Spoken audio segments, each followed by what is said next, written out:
लोगों को लगता है कि बड़ी चर्च जो है वो डिसाइपल्स नहीं बना सकती, डिसाइपलशिप नहीं कर सकती, चेले नहीं बना सकती। और ये बुरी और गलत टीचिंग है। पहली चर्च जो जीसस क्राइस्ट ने खड़ी की, जहां पर परमेश्वर के 12 प्रेरित थे, यहूदा इस्करियोती मर गया और फिर उसे उन्होंने 12वां चुना। बाइबल कहती है एक दिन के अंदर 3-3 हजार लोग बपतिस्मा लेके उस मंडली में शामिल होते थे। बपतिस्मे 3,000 होते थे, तो इमेजिन करो मंडली कितने हजारों की होगी। एक एक दिन में 3,000, अगले दिन 5,000, जब जब सभाएं होती थी हजारों में लोग बपतिस्मा लेते थे। वो एक बड़ी मंडली थी और वहां डिसाइपल्स बनाए जाते थे। एक दिन में कोई डिसाइपल नहीं बन जाता था। बाइबल कहती है एक बंदा वहां वचन सुन रहा था, प्रेरितों के कामों को देख रहा था। उसके मन में आया कि मैं भी परमेश्वर के दान में काम आऊंगा, और अपनी प्रॉपर्टी को बेचकर प्रेरितों के पांव में रख दिया। और वही आगे चल के खुद प्रेरित बना, वो भी डिसाइपल बना। बहुत से लोग उनमें से चुने गए। बाइबल कहती है जब चर्च बढ़ गई तो यूनानी भाषा बोलने वाले कुड़कुड़ाने लगे कि हमारी विधवाओं का ध्यान नहीं रखा जा रहा है, इनके लिए खाने पानी का इंतजाम नहीं है, चर्च सो मच बिजी है, हमारा खाना पानी भी नहीं हो रहा है। तो वचन कहता है कि प्रेरितों ने कहा हम इस काम में नहीं जाएंगे, तुम 7 मनुष्यों को चुन लो जो खाने और पानी के ऊपर रहेंगे, पर हम प्रार्थना और वचन की सेवकाई में ही लगे रहेंगे। और वचन कहता है उन्होंने 7 मनुष्यों को चुना जो आत्मा से भरपूर थे, जिन्होंने लंगर की सेवकाई को किया, और वो भी लोग आगे चल के परमेश्वर के डिसाइपल बने। स्तिफनुस उनमें से एक था जो परमेश्वर के लिए शहीद हुआ था। तो बात चर्च बड़ी या छोटी की नहीं है, बात यह है कि क्या वो पवित्र आत्मा के द्वारा चल रही है।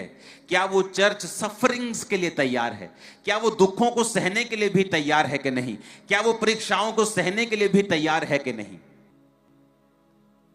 वचन कहता है क्राइस्ट 12 साल की उम्र में ये जानते थे कि उन्होंने परमेश्वर के लिए वो आए हैं, इसलिए अपने माता और पिता को बोला कि मुझे अपने पिता के घर में होना जरूरी है। जब उसके माता पिता उसे ढूंढने के लिए 3 दिन लगातार घूमते रहे, और वो कहां मिला, परमेश्वर के घर में। लेकिन बाइबल कहती कि प्रभु यीशु मसीह ने भी दुख उठाकर आज्ञाओं को मानना सीखा। लेकिन आज का विश्वासी दुख उठाना नहीं चाहता। उसका 6-7 साल भी वो दुखों में निकाल ले, उसे लगता है कि परमेश्वर है ही नहीं है। नहीं तो इतने साल से परमेश्वर मेरे जीवन में काम नहीं कर रहा होता। उसकी फैमिली बैकस्लाइड हो जाती है।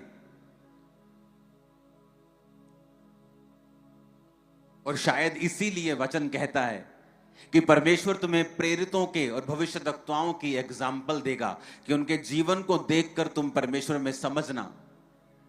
क्योंकि मसीह में आए हुए मुझे 1 दशक हो गया था, 10 साल हो गए थे, और कुछ प्रार्थनाएं ऐसी थी कि मुझे लगता था कि 1 इंच का भी उनमें फर्क नहीं पड़ा। परमेश्वर ने मेरी प्रार्थना को नहीं सुना, कोई फर्क नहीं था लाइफ में, कई मसलों में। लेकिन जब परमेश्वर काम करने पे आता है वो करता है, लेकिन तब तक वो आपको यही रियलाइज करवाता है कि अगर वो आपका काम नहीं करता और आप दुखों में और सफरिंग्स को सहते हुए आगे बढ़ रहे हैं, तो क्या फिर भी आप यीशु मसीह के लिए दुखों को सह सकेंगे, या आप सहना चाहते हैं, या आप सिर्फ अपने पिता की प्रॉपर्टी को चाहते हैं, अपने पिता को नहीं चाहते।